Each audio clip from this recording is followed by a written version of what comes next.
या ठिकाणी घेऊन मनसे कार्यकर्त्यांनी आपल्या भावना या ठिकाणी व्यक्त केलेल्या आहेत। आपण पाहतोय हिंदी धोरणाचा जी.आर मागे घेण्यात आला आणि त्यानंतर ही घोषणाबाजी।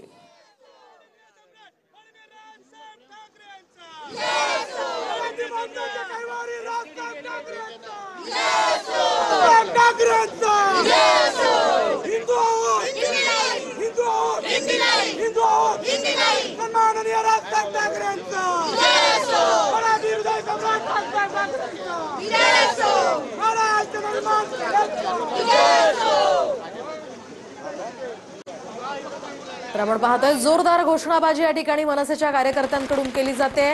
हा मराठी भाषेचा विजय, मराठी माणसांचा विजय आणि ठाकरे बंधूंचा विजय अशा प्रकारे हातात फलक घेत या ठिकाणी कार्यकर्ते आलेले आहेत।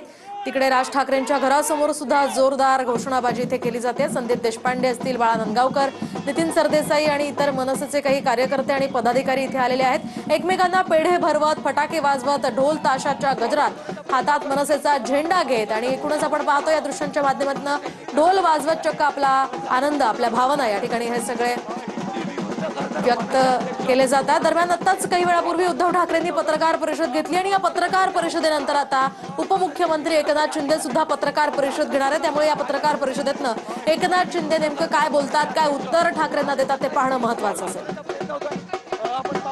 शिवसेना आणि मराठी माणूस हे एक समीकरण आहे।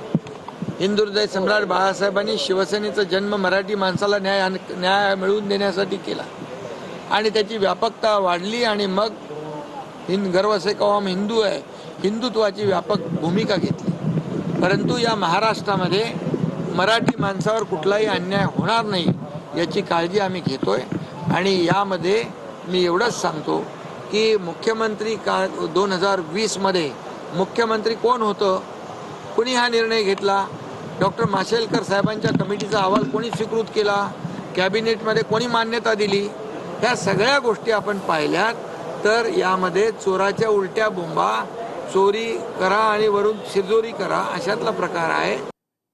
एकूणच चोराच्या उलट्या बोंबा अशी उलट प्रतिक्रिया या ठिकाणी एकनाथ शिंदेंनी उद्धव ठाकरेंच्या टीकेला दिलेली आहे। हिंदी